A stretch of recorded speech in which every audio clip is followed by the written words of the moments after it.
হাসিনা সরকারের পতনের পর থেকেই বাংলাদেশে বাড়ছে ভারত বিদ্বেষ। এই আবহে পাকিস্তানের সঙ্গে সখ্যতা বেড়েছে বাংলাদেশে। আর এবার বাংলাদেশ ও পাকিস্তানের মধ্যে সরাসরি বিমান পরিষেবা চালুর খবর সামনে এলো। সংবাদ সংস্থার খবর অনুযায়ী পাকিস্তানে নিযুক্ত বাংলাদেশের হাইকমিশনার মোহাম্মদ ইকবাল হোসেন দুই দেশের মধ্যে বিমান চলাচলের ইঙ্গিত দিয়েছেন। সূত্রের খবর, পাকিস্তানে বিনিয়োগের সুযোগ রয়েছে বলে মনে করছে বাংলাদেশের অন্তর্বর্তী সরকার। সে চেয়েছিল কিন্তু সময় দিতে পারিনি, এই জন্য তাকে সময় দিয়েছে। এটা একেবারে সে বলেছে, আমি বলেছি তারা বিমানের সাথে এ নিয়ে যোগাযোগ করছে। এটা কমার্শিয়াল ভিত্তিতে হবে, যদি হয় আমাদের তো কোনো সমস্যা নেই। আমাদের জুট প্রোডাক্টটা খুব অ্যাট্রাকটিভ। ওরা জুটের বিভিন্ন ভেরিয়েশন, ওরা এতটা ছিল না, জানা ছিল না, ধারণা ছিল খালি গানি ব্যাগ হয়। আমি বলি জুটের জন্য এত বেশি জিনিস তৈরি হয়, এবং ওরা বলেছে তোমাদের একটা এক্সিবিশন হবে, ওটা যে পার্টিসিপেট করো, they will try to promote export আমাদের জুট প্রোডাক্টের ওখানে। তখন আমি বলছি অন্যান্য প্রোডাক্ট যেন এক্সপোর্ট করতে পারে।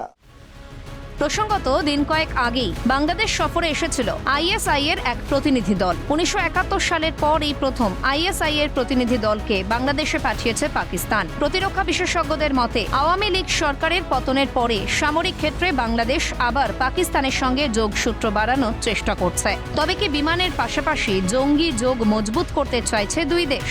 ভারতকে চাপে রাখার চেষ্টা? প্রশ্ন আন্তর্জাতিক মহলে। ক্যালকাটা নিউজ।